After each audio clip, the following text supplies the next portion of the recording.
conversation in Manhattan. The day before Judgment Day. The day before Judgment Day. Yeah. Fasten your seatbelts. Yeah.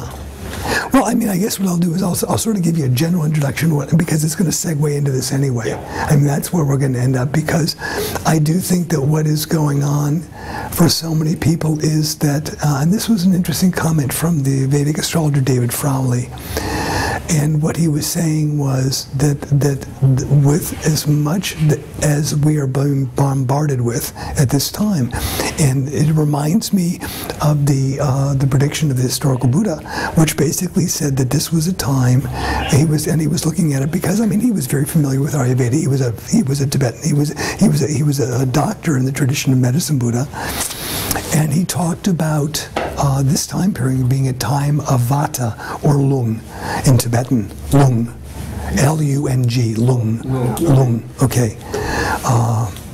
And Lung has to do with it's basically, it's about the subtle aspect of Lung is prana or chi, okay? And what you're looking at is disturbances of chi, disturbance in the force if you want to, okay? And what he said was that this was going to be a time period where there was going to be an increased amount of mental illness, of physical illness, degenerative diseases, that was a result of this disturbance in the chi or the prana of the time.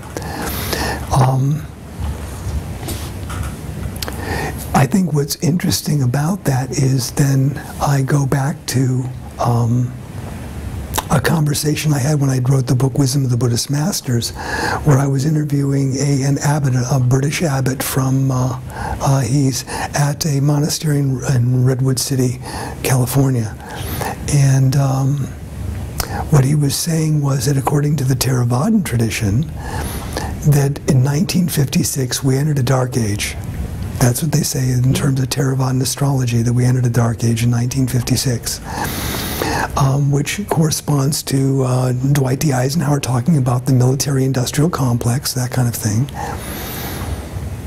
And you had the rise of the Beat Generation, you had the rise of the Bohemian movements, which interestingly enough, what this abbot was saying is that the first 100 years of a dark age is a golden age. I mean, it's a mini golden age. That's what happens the first 100 years. It's like something shifts so noticeably in the culture that what it does is it wakes some people up. Some people, it's almost like because there's such a change, what happens is it brings people, it aligns some people and makes them aware of the cracks in the systems and whatnot. They're aware of it suddenly. So therefore you have the Beat Generation, you have the 60s, you have all of that, which in many ways is an indicator of this kind of shift. At the same time, I was in 1978. I was in an audience with a teacher by the name of Namgyal Rinpoche. Very few people know about Namgyal Rinpoche because he's kind of an anomaly. He's the first Canadian tulku. And his story basically is that his family was a long line of Presbyterian ministers. And he himself was a Presbyterian minister, and he went to theology school. He studied various traditions, but one day he woke up and realized that he understood Sanskrit fluently. Didn't know what the hell had happened to him. Decided that he needed to go to India. Wow. Went to India. He ended up going to Rumtek. Okay, went to see the 16th Karmapa. He walks into the 16th Karmapa, and as he walks in, Karmapa looks at him and goes, "Oh, you're back." He goes, "What do you mean I'm back?" He goes, "Well, you're a wrathful emanation of Guru Rinpoche, and you finally come back into an incarnation." Which he suddenly had this flooding of things that began to happen in his mind as a result of this realization. And he began to teach, but he taught in a very different way. What he did was he would have these intensives on cruise liners. He would have, I mean, it was really weird. I mean, he would have these cruises. His main center was in the jungles of Guatemala. And he had students like up in, some of the original students of the Karmapas that were from Whitehorse, like in Canada, were actually his students. Wow. Yeah. And so I met him in London in 1978. And this was, yeah. Oh, yeah, okay. It's okay. Hi. Oh, wow. Yeah. They're coming. Yes. Okay. Students. Minnesota girls. Okay. Hi. Hi. So what happened was that there was this talk in London with this Canadian tulku, and what he said was, when it comes to the notion of the age of Aquarius, we get this idea of peace and love and everything like that, which is quite possible in an Aquarian age. That's all possible. He says, but the flip side of that is a possibility that everything becomes super bureaucratized. Everything shrinks down, and we have this proliferation of mediocrity. He says, I actually believe that that's where we're going. Okay. Now, if you want to, a simple example of this, and I just did an article for a newspaper in San Luis Obispo, where we live, and it's when he was talking about this, you think about, well, what is it that they can super bureaucratize? What can they make it so that the possibilities are limited that would have that much of an impact on all of us? Some of this is what I'm going to be going into when we talk about tomorrow in terms of, some of you are here to learn about food, okay? Okay? So what I was looking at was, as of April 30th, are you familiar with what happened in Europe just now with the European Union? Okay, what just happened was that the pharmaceutical companies, in combination with the supplement companies like One-A-Days and those kind of companies, just got passed in Europe the fact that you cannot make a medical claim on any herb that hasn't gone through the same kind of scientific verification that pharmaceutical companies take their products through. Now you think about the billions of dollars that pharmaceutical companies have and the way in which they distill things down to single ingredients oftentimes, okay? And then what you begin to look at is something like an Ayurvedic formula with like 35 different herbs, or a Chinese formula where there's 17 or 45 combinations. Tibetan medicine, the exact same thing.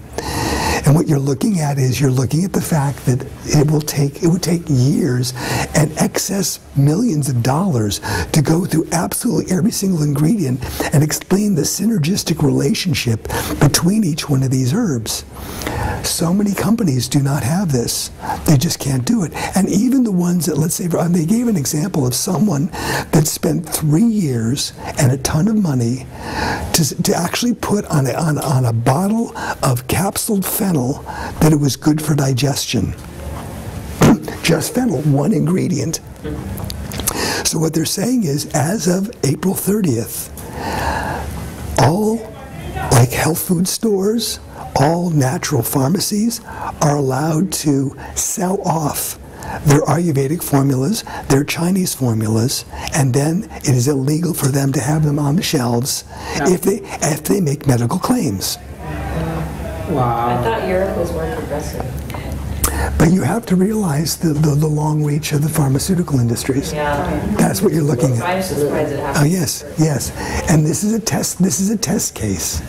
Okay, because they're looking at the same thing here in the United States. Okay, another example of that was I have friends who were talking to me about the fact that they were doing panchakarma, the deep detoxification processes of Ayurveda. They were doing these in Europe and in France. And, when they advertise, it's a very serious detoxification process. Well, they could not say that it was detoxifying. They could not say what would be the end result medically for people.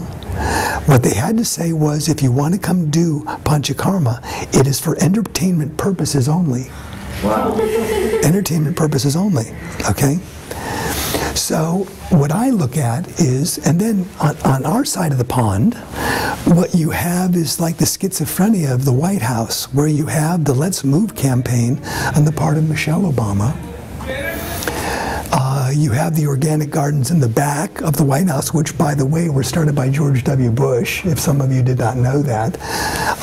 It's a very interesting reality to understand. You cannot talk about global warming to that particular crowd. You can talk about health and wellness, and therefore the importance of organic foods. But the minute you talk about global warming, you've stepped into a political arena. So long as you talk about health and wellness, it's fine. Global warming is now a political issue. You cannot talk about it. If you bring that into the dialogue, you will lose your audience as a result. If your audience has those people that want to listen to Fox News. Okay? So, anyway, at the same time as Michelle Obama doing this, we have it so that President Obama has approved Monsanto to put several more strains of GMOs on the market for cattle feed. Okay, so alfalfa, soy, and corn are now pretty much approved for, you think about it, our pork, our beef, our sheep, okay, our chickens, okay. So suddenly, as a result of that, and then when you get into is like when there was the movie King Corn, they talked about the fact that if, for example, pollen from your corn crop, from a Monsanto corn crop, blows onto another field, and that genetic strain gets impregnated onto your corn, they can say that you were stealing their genetic material. So at this point, what Monsanto is trying to do is pretty much patent all of creation, you know? And at the same time, what you have to understand, and I'll share this sad fact with your entire class tomorrow, is that when you look at the idea of what GMOs do, you're looking at the idea that it will single-handedly wipe out all of Chinese medicine and all of Ayurveda with respect to its most important component, which is nutrition. Okay? When you understand that if you take a fish gene and put it into a carrot, there's no way in hell you're going to know what a carrot does in your body. You will not know. So the more they put these genetically modified organisms into our food chain, we are going to lose about 10,000 years of nutritional information. It can get wiped out within one generation. Okay? In that regard, what I'm thinking about in terms of Namgyal Rinpoche's analysis is that this is where we are shrinking things down to be in the control of certain people who, is what I say, is why it's very interesting that some of the people with the lowest morals end up becoming above the law. It's a very interesting thing, okay? And at the same time, what it is a bureaucracy that regulates those things in terms of what we eat, what we take for our health, where we move. You know, I mean, for years I've been saying in terms of this whole thing with TSA that the solution is to fly naked. I mean, you know, that's how you get around all these regulations that they're constantly imposing. So what we're talking about is Namgyal Rinpoche was, in many respects, looking at this kind of mediocrity, this kind of low level of a life-giving quality that we are in some ways battling with in terms of what you're thinking about in terms of the Academy of Healing Nutrition or Feng Shui or whatever.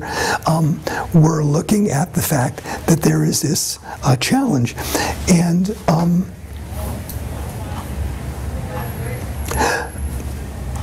before I go any further about that, because before you walked in I was talking to some friends here about some things that I was just at a conference in upstate California, Northern California. And what I was saying was, because it was about the idea of a grassroots revolution. That's what the theme was. It was Medicine Crow Live. And it was a really wonderful, wonderful group of people that was together. The top people in Ayurveda, some of the top Vedic astrologers. It was a great program.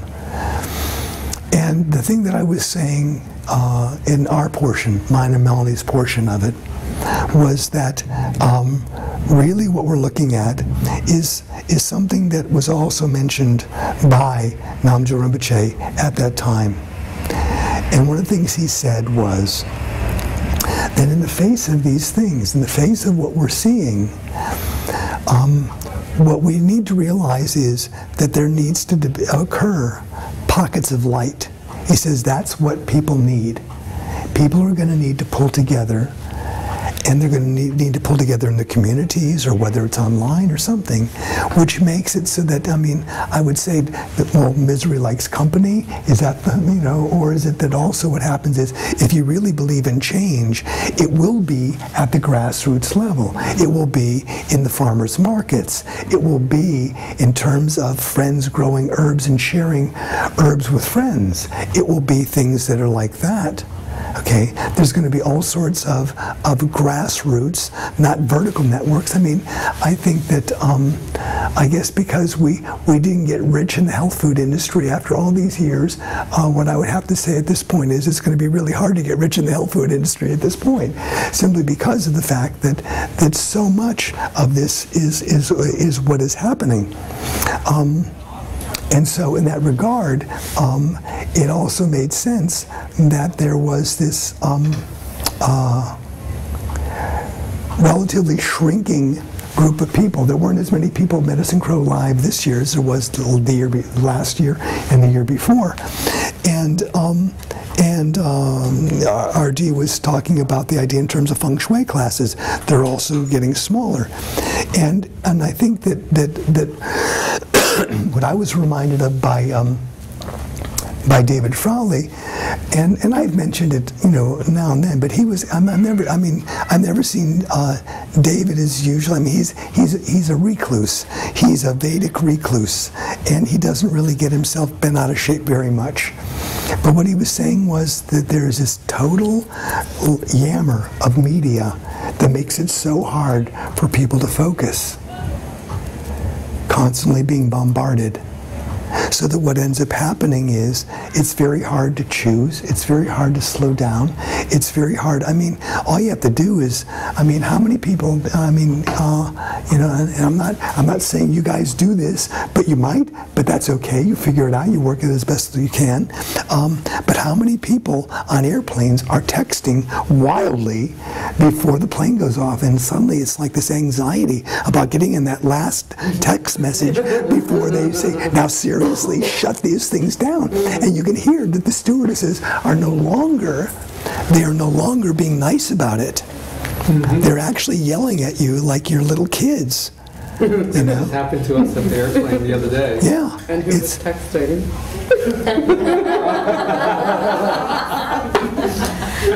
And then I said, okay, she went by, finish it. Yeah. But it's really wild. I mean, so what's happening is we are so caught by it. Mm-hmm. It was very fascinating. Melanie and I were at a trade show in Las Vegas, which, I mean, Las Vegas is just the grand illusion. I mean, that's what it is. It is the grand illusion. But what was really fascinating was, as we were driving onto the strip, they have now made it so there's not one angle you can look where you don't see something advertised. Not one angle of your gaze, any which way. I mean, it was very interesting driving onto the strip. For one thing, they had buildings that are set on askew. They actually are tilted, so suddenly you feel like you're entering a warped field. You don't even know what's straight or what's curved or whether you're turning. You can't really tell.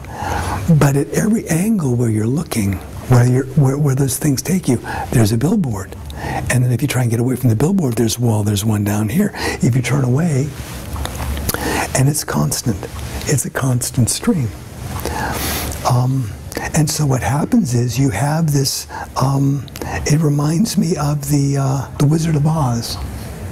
Okay, don't look at the man behind there, okay? And so what's happening is, it's very hard. It's very hard for people to get away. It's very hard for people to prioritize. And therefore, what I feel is there's two sayings that I'm reminded of. Both came from mine and Melanie's two really heart teachers. One was Khenpo Karthar Rinpoche from Woodstock, New York, as well as Bardo Tulku Rinpoche. And one of them said that, well, actually, the one that sticks in the mind right now is basically Buddha's saying the idea that in terms of those people who really want to embrace Dharma or embrace the truth, really want to see the light, is as common as a tortoise coming up from the bottom of the ocean every 1,000 years and managing to put its head through a yoke floating on the ocean. They said it's about as often as that. And then the other statement that was made by Bardo Tulku Rinpoche was that if you decide that you really want to take the red pill rather than the blue pill, I mean, he didn't say it that way, but I'm saying that way, if you really want to see what's down the rabbit hole, okay, he says if you really want to embrace the truth of the Dharma, you'll be treated lower than a dog in the street. Okay? And so what I would say is, not to say that, that's not a great thing for advertising what you're doing. Okay, I understand that. But what I am saying is, I mean, it was very interesting. I mean, I was just standing, and this woman didn't know me from Adam. I was walking through the food emporium, and I needed to pick up some things for where I was going to be staying. Okay? So I got some oats, I got some pears, I got some rice stream milk, I got some cereal. And this woman, as I'm going through, says, well, it's really great to see someone really embracing a healthy lifestyle. And she goes, and I guess she's possibly a health educator herself. But she was saying how much static and how much confrontation she was getting from people about this, talking about this or trying to talk about the importance of this in people's lives, So it's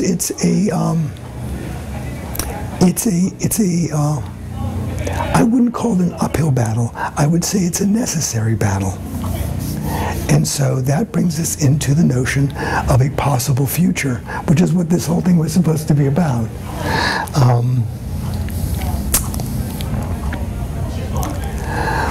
The thing that I'm reminded of, and His Holiness Dalai Lama says it, all Buddhist teachers say it, is that all beings want to be happy. There's nobody that doesn't want to be happy, okay? But what happens is we get confused as to what makes us happy. We get confused as to what it means to be happy. And we get confused because we are attached to our version of what we think will make us happy. And we get irritated and defensive with anybody that disagrees with us or has a different version of what they think happiness is, if their version of happiness gets in the way of our version of happy. Okay? These three things are considered the three poisons that were identified by the historical Buddha. That is confusion or ignorance, attachment, and aggression. Simply put, we don't understand what's going on, we think we know what's going on, and we get annoyed with anybody that disagrees with us. Okay? And those three then breed things like pride and jealousy and lust and stupidity, reflexive reaction to things. It breeds avarice, it breeds hatred. All those things come out of those three poisons. And at the same time, these things may seem intractable. They may seem intractable. They may seem like they are our nature. This may seem like that's just human nature. And there's many ways in which traditions have looked at the idea of positing that because this is our nature to have these things, that's just what it means to be human. We are of sin. We are flawed as beings. And therefore what we need to do is somehow either transcend or look to something else as a way to help us out of our predicament. And so there is something outside of ourselves, whether it's God, whether it's a guru, whatever that is, it's something outside, or it's psychology, or it's science, but there's something outside ourselves that will save us from ourselves, okay?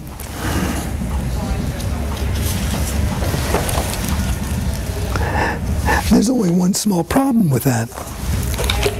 And the problem is because the focus is on the external, oftentimes what happens with people in their science or their religion, their philosophies, is that because they have not gone deep enough, they've gone just deep enough to feel righteous about what they've done. And in that righteousness, in feeling better about their world that they are, in some ways, the responsibility for which they are divesting themselves of, they get righteous. They want you to be a part of their world. They want you to be saved. They want you to see the light, basically their light. And if you do not, then things like crusades or jihad or a total denial of your reality in one way or another, whether it be your family turning a blind eye to you in terms of, oh, they're just a nutritional wacko in the family, you know, and I'm sure you're getting some of that by virtue of what it is you're doing, okay? But you suddenly become marginalized, okay? Because you're not drinking the standard cultural Kool-Aid, okay? So what happens in that situation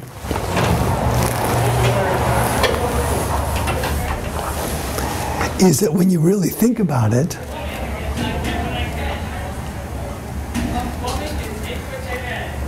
if I look at those people, are you good at shouting at them? You can't do much, can you? Okay.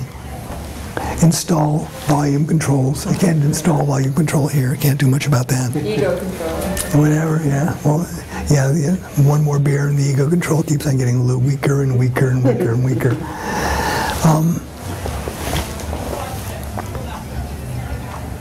The fact is that in those situations, the people that are serious about those paths, whether it be religious paths or paths of science, whatever, who have been willing, who really have a heart because they really, really want to get it. They really, really do. Okay? It's very fascinating to see situations like how many martyrs there have been in different traditions. In other words, what we tend to do, if someone really begins to go down below where everybody else is, in the case of our own Judeo-Christian traditions, what we do is we martyr them like we martyred the Son of God. That's what we do. If somebody gets that close to the truth, we get rid of them. If there is a scientist that comes to a truth, comes to a discovery of something, oftentimes their work is taken. Oftentimes they are discredited. I mean, this is the case of, I mean, there's a wonderful book. It's called, what was it called? It was about the discovery of, it was about the atom, discovery of the atom. I forget the name of the author. But basically what happened was, in terms of understanding nuclear power, nuclear energy, there were several women that were very involved, in the 1800s in terms of really moving it along. And the men around them basically took their information and published it. And they got very, very little credit for it. So some of it has been sexist, but generally what it is that like a good example, I remember my father saw this happen. A friend of his came up with a great cure for distemper for dogs. My father was a veterinarian. Another friend of his was a veterinarian who came up with an herbal formula, combined medicine for it. And what happened was the company, this one company that was a pharmaceutical company, expressed interest in the formula. They bought the patent form of the formula, and then they shelved it because it would have taken 10 other medicines off the shelves. So they would have lost revenue streams on several other ineffective herbs, other medicines, if they had put this one on the market. Okay? This happens all the time. This happens all the time in science. Okay? It's not a question that there aren't scientific breakthroughs. There are all the time. But what does happen is the politics and economics of the situation are really, it's the human factor. It's the human factor, where suddenly what ends up happening is the orthodoxy of the time becomes challenged by an innovative idea, and so we have heretics.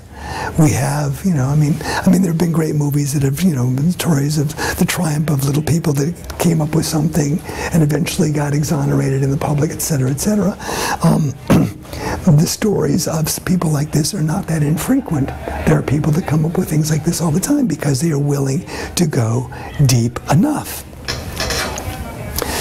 So, what is it that is discovered? And if I'm looking at it from the standpoint of religious traditions, what I'm looking at is that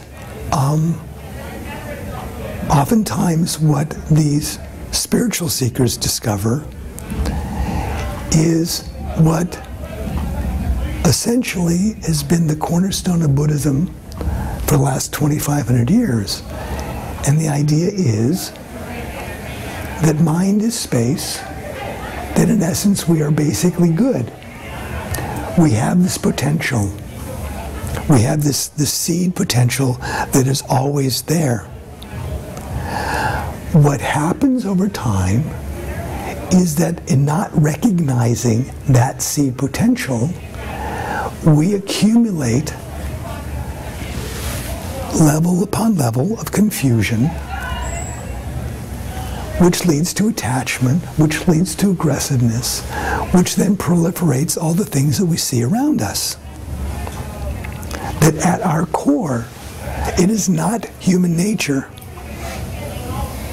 to sin. It is not human nature that we just have ignorance, attachment, and aggression. The flip side of those things is that ignorance is actually a veiled manifestation of what's in Buddhism is called the rainbow body. It's unlimited potential. The attachment that we have is really the fact that our minds are unlimited. And our aggressiveness, if we could finally get away from our sense of personal territory and begin to open up, what we would discover is where there's a lot of spontaneity and joy in being who we are. And that's what's there. So then the question becomes, it's not a matter of going outside ourselves to be saved from these things, because in the end, we can't be saved from our own attachment. We can't go the way, there was an old thing in terms of the mid-60s, early 70s, which probably means some of you were not even born then. But there was this, the comedian Flip Wilson that had the line, "The devil made me do it." Okay? And that was his excuse for everything he did. The devil made me do it, okay? And in some ways, what's fascinating was that I would say that for the most part, we kind of buy into that because it's more convenient to embrace that as a truth than it is to really do the work of beginning to uproot and get back to who we really are. The sad thing about that is if we do not, then what we do is we live in a state of what many Buddhist teachers have observed about Western culture. And that is, we remain in a state of self-denigration and feeling bad about ourselves. We don't like our lives. Simply because of the fact that we're not being encouraged to go down into those things, which actually, if we began to uproot that attachment and our minds became more spacious, if we uproot the way in which we're confused and we begin to find out, I have a lot more power than I ever thought. If we actually got down below our self-interests and actually found a sense of commonality and joy in relationship, okay, then we would be much harder to control. We would be much harder to control. We would, in fact, become heretics in our own families. We might become heretics to our own friends. Okay? You know, the truth will set you free, but are you ready for that? Are you really, really ready for that? And I really say that very sincerely to people. You know, when you are wanting to speak the truth about the things that you discover of the way things are, because the way things are is actually the translation of the word Dharma. That's really what the word Dharma means. Dharma does not mean the truth, like some kind of ecclesiastic or some kind of formalistic, you know, dictate. Basically, what you're looking at is it's the operating mechanisms by which things happen inside us and around us. It's understanding those mechanisms and understanding that you can actually do something about that through your own ability to reflect, through your own ability to formalize your intention, through your own ability to be able to go deep inside yourself. You actually have all those potentials. So, what does that mean? I think what's interesting is that oftentimes what brings people to that kind of awareness